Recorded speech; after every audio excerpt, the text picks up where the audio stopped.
Israel didakwa di Mahkamah Keadilan Antarabangsa ICJ berikutan serangan pembunuhan beramai-ramai di Gaza, Palestin bermula semalam.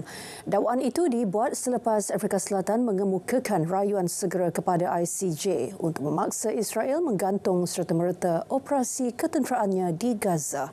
Pendakwa raya dari kedua-dua negara akan bersemuka dalam persidangan di The Hague. Afrika Selatan mendakwa Israel melanggar Konvensyen Genosid Pertubuhan Bangsa-Bangsa Bersatu PBB 1948 selepas Perang Dunia II dan Holocaust. Dalam penghujahan setebal 84 muka surat kepada mahkamah, Pretoria mendakwa pengeboman dan pencerobohan Israel ke atas Gaza bertujuan membawa kemusnahan sebahagian besar rakyat Palestin. Presiden Israel Isaac Herzog pula mendakwa tindakan itu untuk pertahanan negaranya. ICJ boleh membuat keputusan dalam masa beberapa minggu dan keputusan adalah muktamad serta tidak boleh dirayu.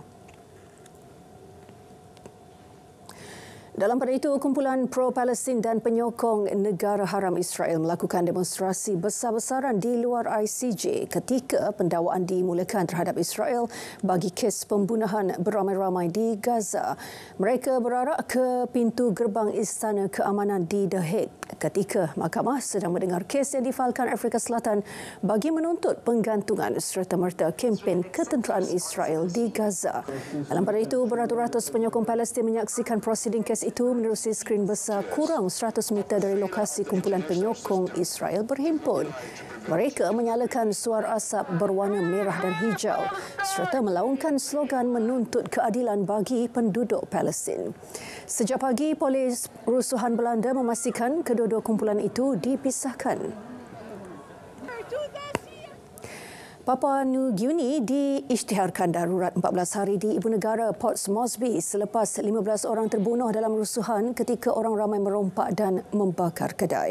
Perkara itu dimaklumkan Perdana Menteri James Marape memaklumkan lebih 1,000 tentera bersiap sedia untuk membendung sebarang situasi yang mungkin timbul pada masa hadapan.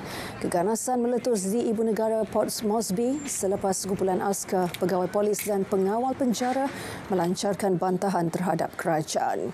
Dalam beberapa jam sahaja, rusuhan tercetus di Bandar Lae. Dalam pada itu, pasukan keselamatan mengadakan protes di dalam Parlimen Papua New Guinea selepas menyedari gaji mereka dipotong tanpa penjelasan. Kerajaan dengan pantas berjanji menilai semula keadaan tersebut.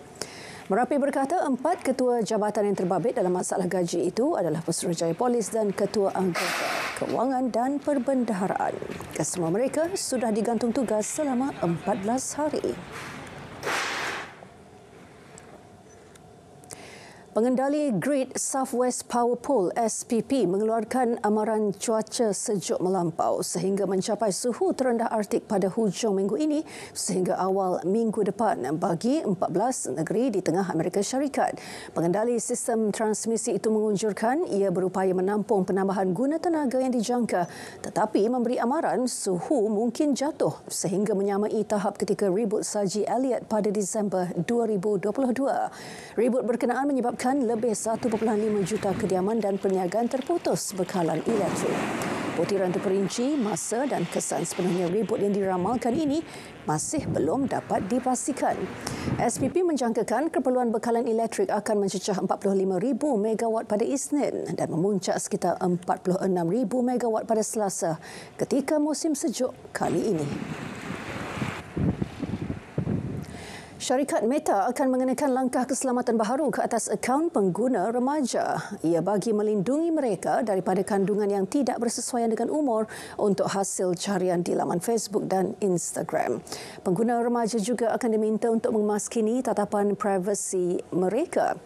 Platform media sosial itu akan mengalih keluar kandungan mengenai bunuh diri, gangguan makan dan mencederakan diri sendiri dengan sengaja daripada akaun pengguna remaja di Facebook dan Instagram, meskipun kandungan itu dikongsi oleh pengguna yang mereka ikuti.